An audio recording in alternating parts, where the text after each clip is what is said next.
कि हम लोग बचपन से यहाँ माता जी को अडवाणी स्कूल के अंदर बैठाते थे, बट किसी कारण या नेताओं की राजनीति के कारण हमें उठाकर रोड में फेंक दिया गया है। इन लोगों को इसके पीछे राजनीति नहीं करना चाहिए, गलत कर रहे हैं जो भी हैं। हम किसी का नाम नहीं लेना चाहता हूँ, है ना।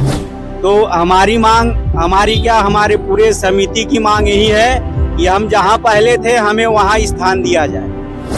नमस्कार दर्शकों, आप देख रहे हैं न्यूज़ 22 भारत। मैं ऋचा गोस्वामी और अभी मौजूद हूँ मैं बिरगांव के व्यासलाभ और अडवाणी के पास, जहाँ पे बिरगांव की सबसे पुरानी समिति है यहाँ पर, जिसका नाम है ओम साई दुर्गा उत्सव समिति। वो बहुत सालों से यहाँ पे दुर्गा बैठाते आ रही है। आइए उनके तमाम समिति मेंबर से बात करते हैं। आपका नाम? मैं वीरेंद्र कुमार कुशवाहा।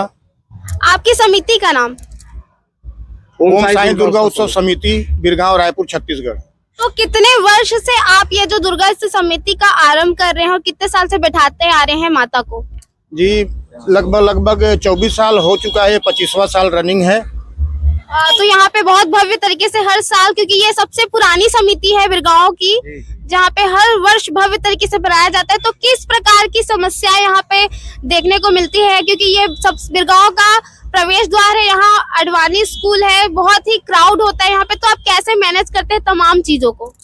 देखिए मैडम, यहाँ क्या है ना, पहले हम लोग ना अंदर बिठाते थे माता को, तो कुछ साल से कुछ राजनीतिक के लोग और राजनीतिक चक्कर से हमारी माता जी को ना अंदर से बाहर कर दिए लोग। तो अब इस आने वाला साल में समिति का सभी का मत है कि एक साथ फिर से अंदर माता जी का मतलब स्थापना करेंगे।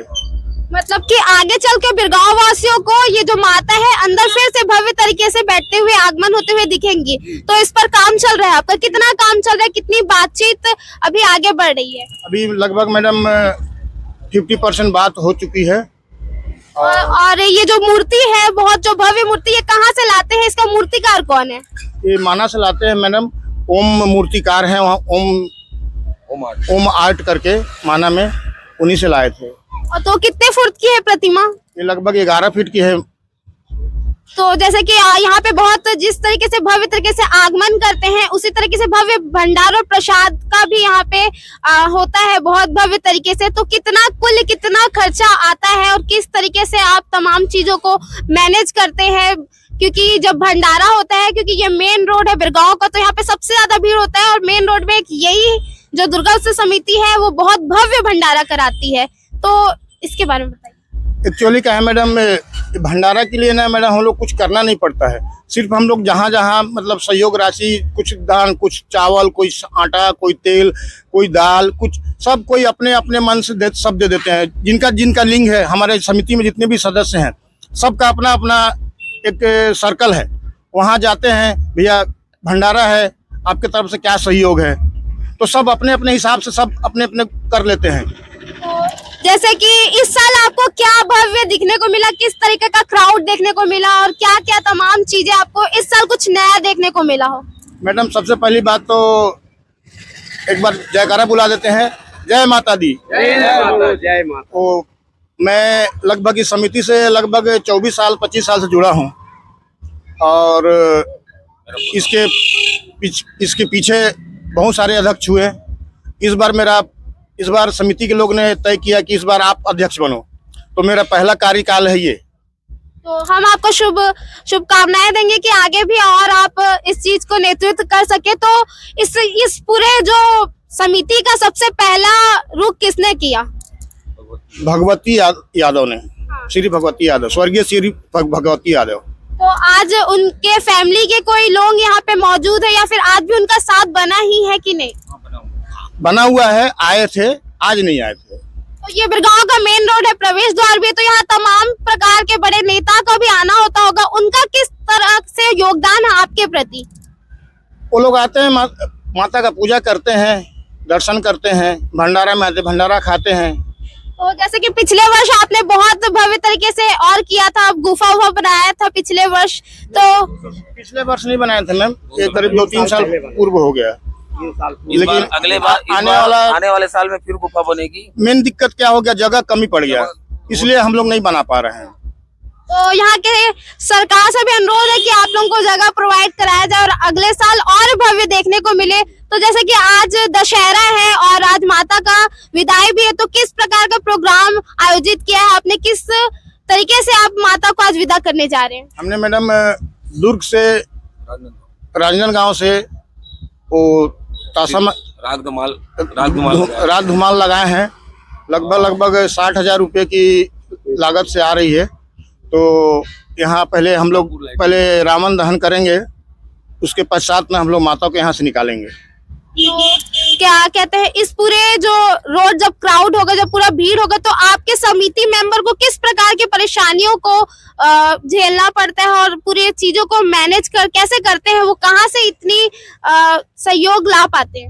मैडम क्या है, हम पहले से सबका ना समिति में गठन कर दिए हैं। फलाने आदमी ये कार्य करेंगे, फलाने आदमी ये काम करेंगे, फलाने आदमी ये काम करेंगे। तो हम लोग को इसमें दिक्कत कुछ परेशानी नहीं होता है मैडम।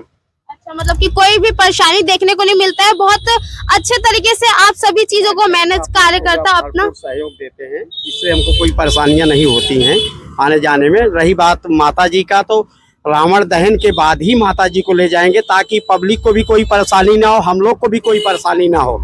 विसर्जन आज नहीं होना, शनिवार होने के कारण आज विसर्जन नहीं करना है इनको। कल संडे के दिन, शनिवार विसर्जन नहीं होता माता का, संडे के दिन होगा, इसलिए आज रात में निकालेंगे। तो रावण दहन के बाद ही निकालेंगे, उसके पहले नहीं।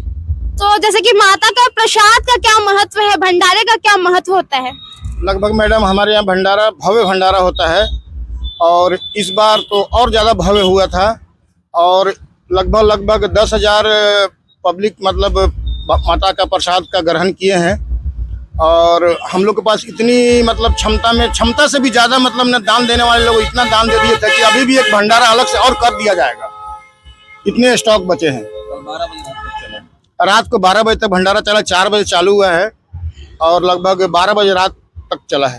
तो जो यहाँ पे तमाम समिति मेंबर है, उनसे मैं चाहूंगी कि सबको एक बार जयकारा लगा दे माता का। बोलो शेरा वाली माता की जय।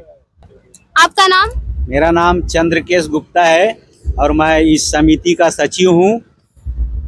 ऋचा गोस्वामी जी, मैं आपके द्वारा ये बताना चाहता हूँ यहाँ के महापौर और मुख्यमंत्री श्री साय जी को कि हम लोग बचपन से यहाँ माता जी को हड़वानी स्कूल के अंदर बैठाते थे, बट किसी कारण या नेताओं की राजनीति के कारण हमें उठाकर रोड में फेंक दिया गया है। तो हमारी मांग, हमारे पूरे समिति की मांग यही है कि हम जहां पहले थे हमें वहां स्थान दिया जाए। जय माता दी। जय माता। इसमें कोई बाधा नहीं आनी चाहिए। माता रानी का वो है, ये सार्वजनिक है, इसमें कोई बाधा नहीं होनी चाहिए। मैम इन लोगों को तो खुल के 9 दिन के लिए बैठती हैं, इनको तो और खास के देना चाहिए, क्योंकि इतना भव्य प्रोग्राम, इतनी पुरानी माता का स्थापना इस बीरगांव में कहीं नहीं होता। सबसे पुरानी और सबसे भव्य माना जाता है। तो आने वाले समय में लग रहा है कि अंदर में ही माता का स्थापना होगा। आप भी ना बहुत जगह जाते होंगे भंडारे में, बहुत जगह जाते होंगे, लेकिन 8 घंटा 9 घंटा 8.5 घंटा का भंडारा कहीं नहीं चलता होगा। तो अभी जो राजनीति हो रही है बीरगांव में, जो देखने को मिल रही है, उस पर क्या कहना चाहेंगे? क्योंकि माँ के द्वारा, आशीर्वाद के द्वारा आज जो भी लोग जहाँ पे भी है वो उस पद पे उनके द्वारा है। तो उनका ये जो काम है, ये जो गलत चीज कर रहे हैं, इस चीज पे सपोर्ट नहीं कर रहे हैं और आप लोगों को परमिशन नहीं दे रहे हैं, क्योंकि आप लोग यहाँ की सबसे पुरानी समिति है, आप लोगों को तो सहयोग मिलना चाहिए। तो इस पर क्या कहेंगे आप? देखिए, हम लोग यहाँ के पुराने समिति के सदस्य तो ही हैं, बट मैं यहाँ के किसी भी नेता या प्रतिनेता का नाम नहीं लेना चाहूँगा। तो यही कह के मैं अपनी वाणी को विराम दूंगा। माता दी उन नेताओं लोग को, चाहे जो पॉलिटिकल करते हैं माता जी के काम में, उनको सद्बुद्धि दे ताकि हमारी फिर से पुराने जगह पर माता का स्थापना हम लोग कर चुके हैं। आपका नाम? मेरा नाम जीवराखन देवांगन। इस समिति के क्या है, आप किस पद पे हैं? अभी मैं इस समिति में कोषाध्यक्ष पद पे हूँ। तो जब आप इस भव्य कार्यक्रम का आयोजन करते हैं तो तमाम चीजों को ध्यान में मद्देनजर रख के कोषाध्यक्ष के रूप में क्या क्या तमाम चीजों को रखना पड़ता है आपको? समिति में इतना परेशानी नहीं होता है क्योंकि सारे कार्यकर्ता सजग हैं और अपने जिम्मेदारी को समझते हैं। समिति में आज तक कभी ऐसा नहीं हुआ कि किसी चीज़ की कमी हो, या पैसे की कमी हो, चाहे लोगों की कमी हो व्यवस्था के लिए। कोई उतनी परेशानी नहीं होती है। परेशानी सिर्फ यही है कि जो माता जी हमारे पहले अंदर में बैठती थी, तो जो हम भव्य तरीके से करते थे, पंडाल भव्य तरीके से रखते थे, गुफा बनाते थे, भव्य भंडारा करते थे, बैठा के खिला सकते थे। आज रोड पे हैं तो वो काम हम लोग नहीं कर पा रहे हैं। क्या होता है कि पहले बीजेपी कांग्रेस के चक्कर में सरकार आई कांग्रेस की, तो कांग्रेस वालों ने बाहर फेंक दिया। अब आई बीजेपी की, अब उम्मीद है माता रानी के भक्त हैं उन लोग, हो सकता है कि अंदर हमारा काम हो जाए। 50% चांस हो चुके हैं कि लगभग हो जाएगा अंदर इस बार। और अगले बार हम लोग ये सोच रहे हैं कि अगले बार हम लोग गुफा बनाएंगे और भव्य पंडाल रखेंगे और भव्य भंडारा होगा, मतलब इससे भी भव्य। तो जैसे कि अभी जो राजनीति चल रही है उस पर क्या कहेंगे? जैसे अभी तो बीजेपी की सरकार थी, तो इस वर्ष क्यों नहीं आपने प्रयत्न किया अंदर बैठाने का? देखिए, सरकार आने के बाद हम लोग गए हैं 2-4 लोगों के पास, लेकिन जो ऊपरी राजनीति होती है ना, अब जैसे रावण दहन बंद हो गया था, इस बार चालू हो गया। वो बड़े नेता है, कर लिए, उनके पीछे हम अगले साल, हमारी उम्मीद है कि अगले साल हम भी अंदर बैठाएंगे और भव्य करेंगे कार्यक्रम। आशा करती हूँ कि इनको आगे इनका जो स्थान था, पुराना स्थान, वो मिले और भव्य तरीके से पूरा कार्यक्रम कर पाए बिरगांव वासियों के लिए। और इसी के साथ देखते रहे न्यूज़ 22 भारत। मैं ऋचा गोस्वामी और